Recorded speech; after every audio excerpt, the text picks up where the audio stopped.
look different. They'll wear patterns of cigars on their blouse, and another blouse is show me, to try to look different. But up here, they're very much alike. Because I remember doing some experiments years ago. We had a truck and sound equipment. This guy, John Crother, I think I told you about him. He lived across from the Catholic Church. And he used to yell, "Hominy, Domini," real loud. And he made recordings and played it back in the building, blasted it back, and they toned down. I'm not saying that's the right thing to do. But he did strange things like that. And he made recordings. He had good equipment in those days. And he'd play a recording outside of a factory where men were working of a woman's heels going down the aisle. Everybody came out the door. And all I used to play recordings of a refrigerator door open. The cat would run into the kitchen. See? And this is what people are like. They're moved by their associations. And just for your benefit, if you lived in a land where everybody walked around nude, you grew up there, you'd never look at the body of a person.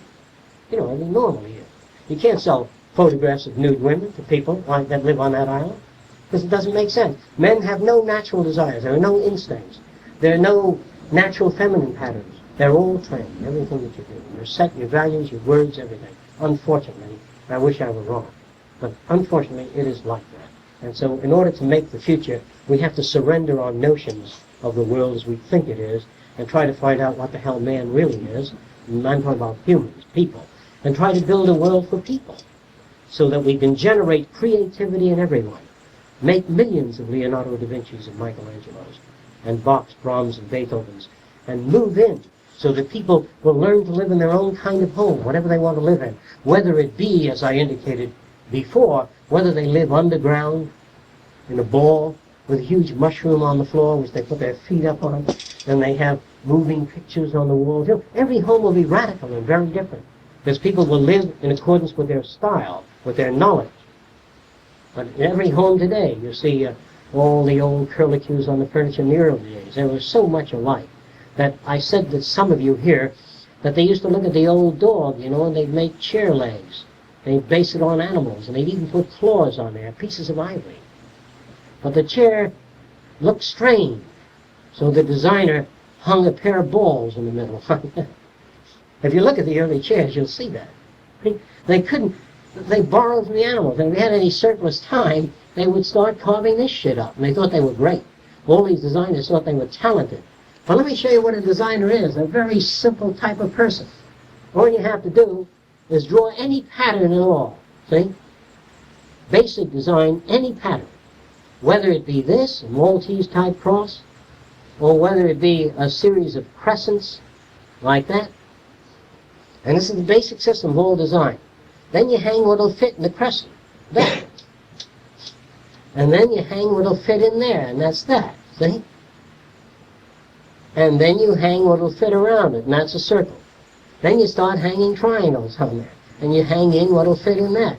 And design is nothing but elaboration on a theme. You hang this shit in there. It's simple. One follows the other. And these people think, you're very talented. They don't know how to teach. I can teach design to children in 2 minutes. All kinds of textile design. Well, they hardly ever design the same textile twice. I hear designers sit down for weeks and they try to work out modern textile patterns, maybe a few lines like that.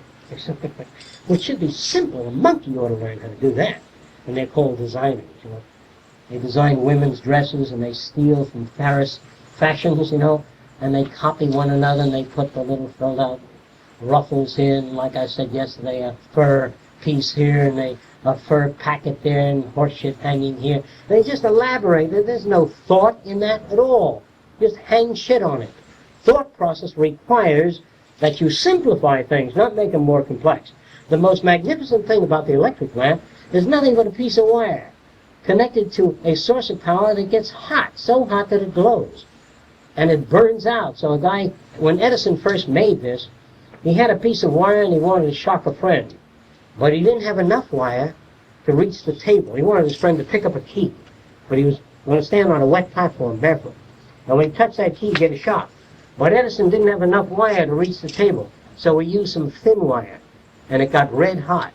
And he forgot about shocking his friend because it gave off a little light. He bent it around like that. The reason he bent it was it took up too much space the other way. And he put it on his desk. And it fell over and started the papers burning. So he took an empty glass and put it over it. He didn't sit down and say, I got to make an electric light, like they give you in the school book. Now, he put the element in there and it burnt out after a few hours. And a friend of his that was a college professor said that if he took the air out of the glass, it'll last longer, it'll burn longer.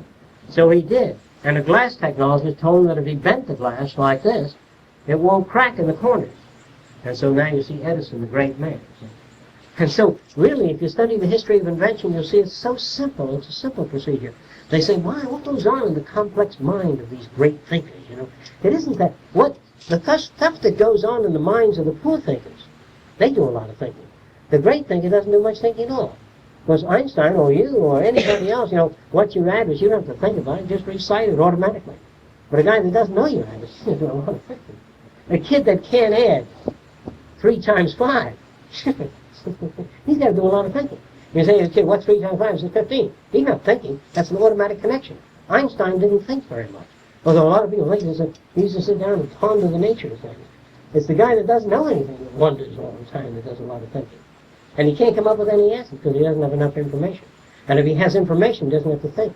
In other words, if you're going to build a bridge, and you know that you've got to carry 500,000 pounds of traffic, you know how thick to make the steel. The 500,000 pounds of traffic tell you how thick to make the steel. You don't have to think about it. All engineers have a handbook of I-beams and all kinds of structural sections.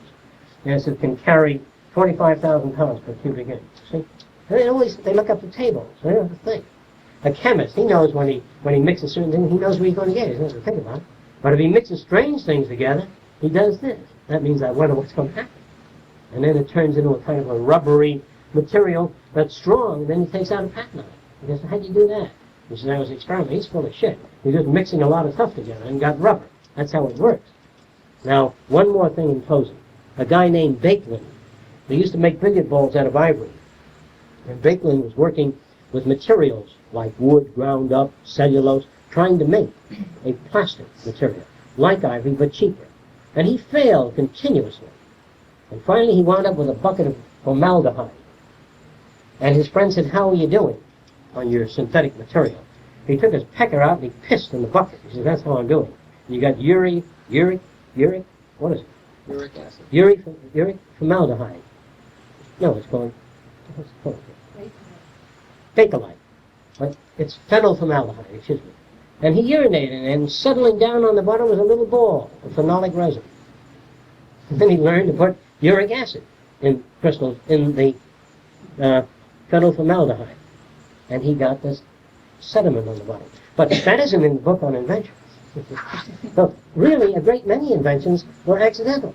And briefly again, in marking pages with little marks to find a page, when you turn it fast, the marks move. So they drew birds that looked like they were flying. Edison got the movie camera from China.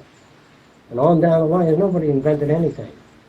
All right, well, briefly, these sections deal with man, his concepts, his ideas, his music, his culture, his customs, his societies, his architecture, his original thinking, his arts, his music, all aspects of society.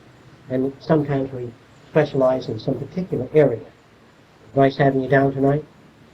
We generally go to Manoli's for coffee. If you want to join us, you're welcome to do so.